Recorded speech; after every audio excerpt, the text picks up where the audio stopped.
Hello guys, welcome back to my YouTube channel art Gyan Kala. मैं हूं ज्योति चौहान आप लोगों के सामने। और आज देखिएगा, बहुत सारे लोग पूछ रहे थे। फर्स्टली तो मैं कहूँगी यूपी टीजीटी को लेकर पूछ रहे हैं डेट कब आएगी। तो डेट को मैंने बताया था, अभी तो मैं कह नहीं सकती कि डेट आ रही है, लेकिन काफ़ी लोग इसके लिए प्रयास कर रहे हैं कि डेट आ जाए। चलिए, सबसे पहले मैं बता देती हूँ, डीएसएसबी का बैच मेरा आपको पीछे दिखाई दे रहा है। डीएसएसबी का बैच भी मेरा चल रहा है इस टाइम, यूजीसी का भी चल रहा है और प्रैक्टिस बैच भी आप लोग ले सकते हैं, जो भी आप लोग लेना चाहें। अब मैं बात कर लेती हूँ, सबसे पहले मैं यूपी पर बात कर रही थी। तो यूपी वाले निराश ना हो, अपनी लगातार तैयारी करते रहेंगे। तैयारी नहीं छोड़नी है, क्योंकि जब भी पेपर होगा, हो सकता है सडनली डेट आ जाए आपकी। तो क्योंकि देखिएगा, हम क्या करते हैं, कई बार हमने थोड़ी सी मेहनत की, हम रुक जाते हैं। हमें ये नहीं पता होता कि अगर हम थोड़ी सी और उस मेहनत को कंटिन्यू रखेंगे और थोड़ी सी और कर लेंगे, तो हो सकता है हमारा काम हो जाए और हम उस मंजिल पर को पा लेंगे जिस तक हम पहुंचना चाहते हैं। ठीक, तो मेरी जो सीख है छोटी सी, आप लोग याद रखेंगे। कंटिन्यू तैयारी करते रहिए, चाहे थोड़ी करिएगा रेगुलर, बट रखिए कंटिन्यू, छोड़िएगा बिल्कुल नहीं। क्योंकि वही लोग अक्सर सक्सेसफुल नहीं होते हैं जो लोग बीच में स्किप कर देते हैं, छोड़ देते हैं। मैं जानती हूँ कि डेट नहीं आ रही है तो आप लोग बहुत परेशान हैं, रोजगार आप लोगों के पास नहीं है। तो उसके लिए मैं एक आपको थोड़ा सा गाइड कर देती हूँ।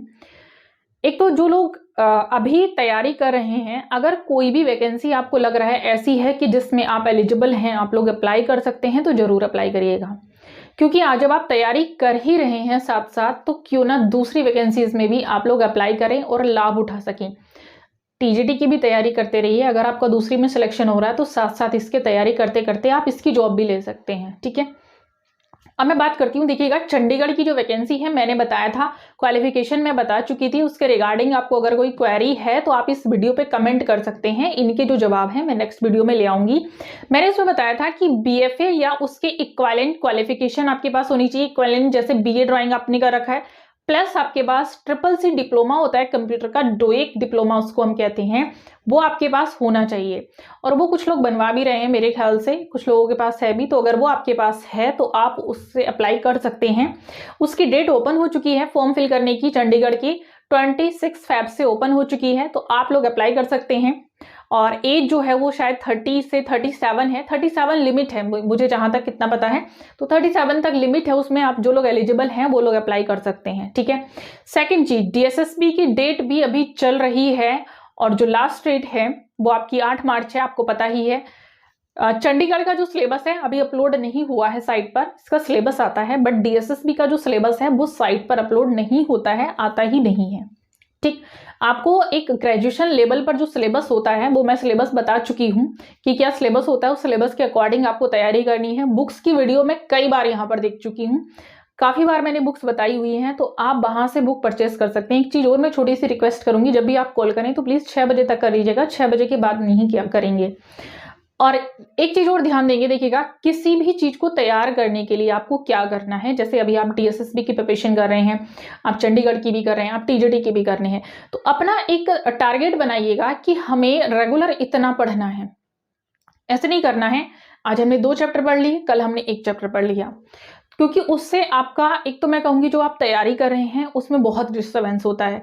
एक रेगुलर आप लोग बना के रखेंगे, आज हमने इतना पढ़ा है, क्योंकि 2 चैप्टर जहां आप पढ़ रहे हैं और एक दिन आपने बिल्कुल नहीं पढ़ा है, तो आप सोचते हैं वो बैलेंस हो गया कि कल हमने ज्यादा पढ़ लिया था, बट वो बैलेंस नहीं होता, क्योंकि आपकी कंटिन्यूटी छूट जाती है।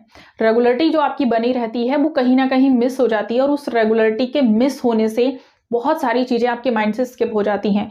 क्योंकि आर्ट जो एक सब्जेक्ट है वो इंटरेस्टिंग तो है ही, साथ साथ आप देखेंगे इसमें जीके बहुत ज्यादा है।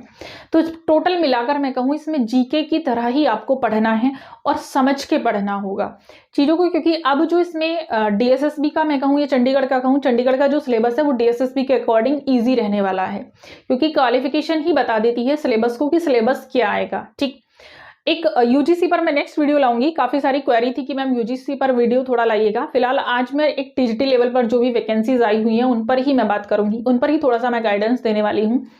तैयारी करने के लिए जैसे आप इधर उधर के नोट्स इकट्ठे कर लेते हैं, नोट्स इकट्ठे कर रहे हैं, ठीक है, लेकिन कोशिश करिएगा कि बुक्स से ज्यादा, नोट्स से ज्यादा बुक्स पर फोकस किया जाए। बुक्स आपको बहुत कुछ देती हैं, कभी भी वेस्ट ऑफ मनी नहीं होती है बुक्स से।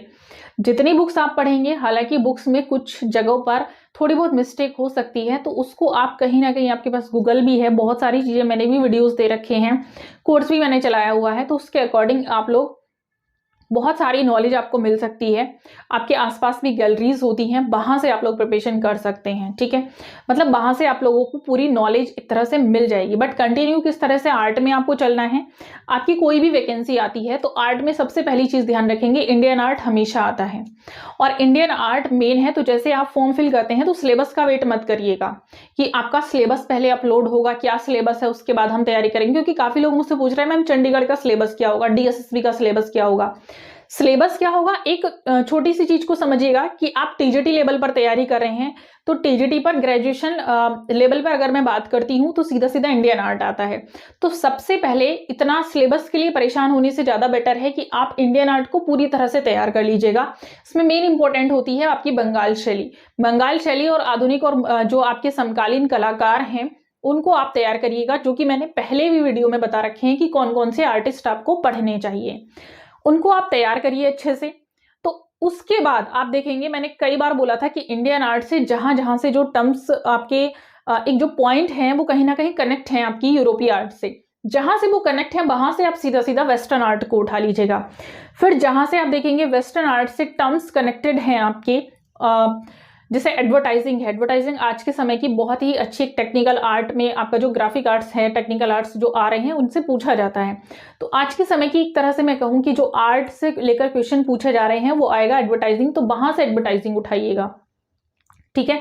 जैसे आप लिपि के माध्यम से एडवर्टाइजिंग की गई थी, आपके सिक्कों के माध्यम से, बहुत सारी चीजें हैं जिनके माध्यम से प्राचीन समय में एडवर्टाइजिंग की गई थी, वहीं से आज के समय में एडवर्टाइजिंग आई है। तो उस वहां से लेकर हिस्ट्री को अब तक की हिस्ट्री तक मैच करके आप पूरा पढ़ेंगे, ठीक। तो तैयारी करने के लिए आप अगर कोशिश करेंगे, खुद के नोट्स बना रहे हैं तो बहुत ज्यादा बेटर है। क्योंकि अगर आप किसी के नोट्स पढ़ रहे हैं तो मैं मानती हूं किसी का लिखा हुआ, जिसने जैसा लिख दिया है, हो सकता है मिस्टेक भी लिखा हो, वो आप पढ़ रहे हैं, वो आपके माइंड में कहीं ना कहीं थोड़ा सा तो पीछे है।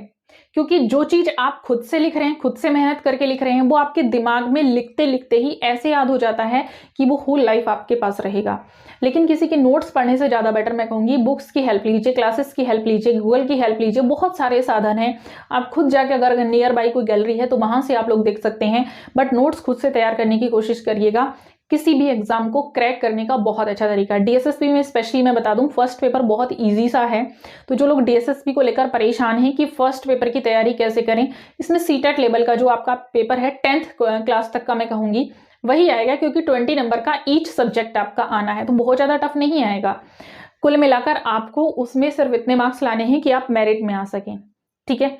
और बिल्कुल ऐसा नहीं करना है कि आपने फर्स्ट पेपर छोड़ दिया, सेकंड तैयार कर लिया, या फर्स्ट पर ज्यादा फोकस दिया, सेकंड पर फोकस नहीं दिया। डीएसएसबी में आपको दोनों ही पेपर पर आपको पूरा ध्यान होना चाहिए।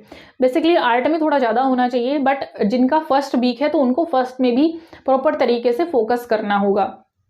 उसके लिए मार्केट में बुक्स हैं, सीटेट लेवल का जो भी आपके पास कोर्स है या भी जो भी आपके पास मटेरियल है 10th लेवल तक का एनसीईआरटी का, वो आप उसको पढ़िएगा, बहुत अच्छा रहेगा, बहुत हेल्पफुल रहेगा। कहीं से आपको कोई प्रॉब्लम नहीं आएगी। और जिससे रीजनिंग वगैरह में आता है, रीजनिंग में भी बहुत ज़्यादा डिटेल नहीं आता, मैथ्स हाई स्कूल तक का ही आता है। नेगेटिव मार्किंग है, यहाँ पर मैं कह सकती हूँ थोड़ा सा एक पॉइंट वीक हो सकता है, तो नेगेटिव मार्किंग को आप अपना प्लस पॉइंट बनाइएगा। प्लस पॉइंट कैसे बनाना है, कोशिश करिएगा, तैयारी जितनी अच्छी होगी नेगेटिव मार्किंग उतनी ही कम होगी। तो तैयारी में इस तरह से लगना है कि आगे आपको कुछ नहीं दिखाई दे, सिर्फ डीएसएसबी एक टारगेट बना लीजिएगा जो डीएसएसबी एग्जाम क्रैक करना चाहते हैं, ठीक है। आई होप आपको आज समझ में आया होगा। अगर कुछ क्वेरीज है, आपको कुछ पूछना है तो आप मुझे यहाँ मैसेज कर सकते हैं। नेक्स्ट वीडियो में मैं चंडीगढ़ का जो भी सिलेबस रहेगा, जो भी सिलेबस अपलोड किया जाएगा, उस सिलेबस के साथ मैं यहाँ पर आपको मिलूंगी। मिलते हैं नेक्स्ट वीडियो में जल्दी ही, तब तक के लिए थैंक यू सो मच।